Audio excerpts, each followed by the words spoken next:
La campagne Merck lancée dans notre pays, c'est un honneur que Merck nous fait en venant chez nous et c'est une confiance qu'ils ont placée en notre fondation pour venir nous aider à aider celles qu'on appelle stériles et à leur donner un sourire et les aider à réaliser des activités génératrices de revenus pour pouvoir survenir à leurs besoins, les autonomiser pour qu'elles puissent être à l'aise dans la société comme toute autre femme.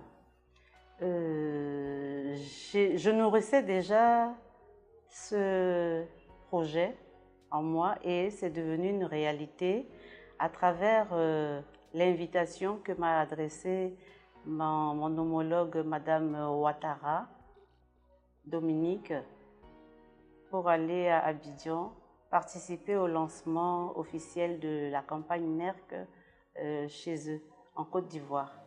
Et c'est à la suite des activités que Merck a bien voulu porter son choix sur mon humble personne et j'ai accepté immédiatement, ce qui a concrétisé mon projet vraiment que je nourrissais.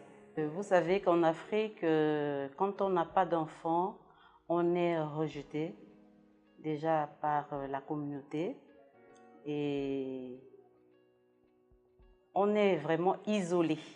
Et c'est un phénomène qui entraîne des conséquences dramatiques, compliquées au niveau, à travers ces femmes qui en souffrent et qu'on n'en parle pas. Ce sont des femmes qui sont comme toutes les autres femmes et elles éduquent mieux même que les parents biologiques. Alors, elles subissent des violences psychologiques et morales, tout genre de violences, hein, même physiques. Lorsqu'on avait vu dans le documentaire qu'on avait projeté dans la matinée, vous avez vu que la dame, elle n'était pas victime de stérilité, c'était plutôt son mari. Et le mari n'a pas voulu admettre et lui a coupé les 2 mains. Donc ça, c'est une violence atroce que subissent les femmes stériles. Donc c'est ça qui a fait que nous avons vraiment voulu les aider en leur donnant un peu d'espoir. La stratégie, c'est les médias, hein. Pour la sensibilisation, il n'y a que les médias, la presse écrite, la presse orale, et à travers les organisations de campagnes de sensibilisation à travers le pays. Et cela est nécessaire pour essayer de demander à la communauté de ne pas trop stigmatiser ces femmes, d'essayer de réduire la stigmatisation à travers les campagnes que nous allons mener dans les préfectures et à travers le monde en tant qu'ambassadrice dans les pays francophones. Ce que je dirais à la communauté tout entière, c'est de ne pas stigmatiser les femmes stériles et aux jeunes couples de se référer aux spécialistes qui pourront leur donner des conseils, les soigner afin qu'ils puissent avoir l'espoir d'avoir un enfant. Ce qu'il faut faire, c'est d'aller vers les spécialistes, surtout les jeunes couples. Il ne faut pas attendre de vieillir pour pouvoir penser à cela. Il faut essayer de s'entendre dans le couple et pour trouver une solution adéquate à leurs problèmes.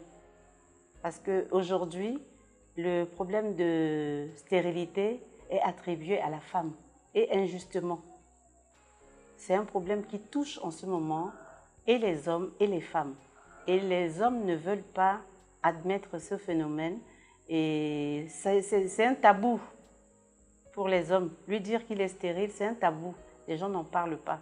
Et il faut faire en sorte que les hommes puissent être sensibilisés, les jeunes couples être sensibilisés pour qu'ensemble on trouve vraiment un terrain d'entente dans les couples pour que ce couple qui s'entend a un espoir pour avoir des enfants.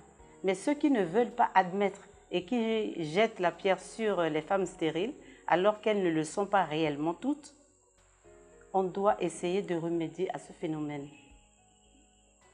Et on doit sensibiliser plus les couples que la femme seulement. Il faut sensibiliser le couple. C'est les couples qui vont faire des enfants. Ce n'est pas une femme seule ou un homme seul qui va faire des enfants, c'est le couple. Et il faut les prendre à la racine. La racine, c'est-à-dire les jeunes. Il faut commencer dès le début. Et dans les établissements scolaires et partout dans la communauté, on est tous concernés. Il y a la femme, l'ivoirienne, dont on a vu le documentaire tout à l'heure.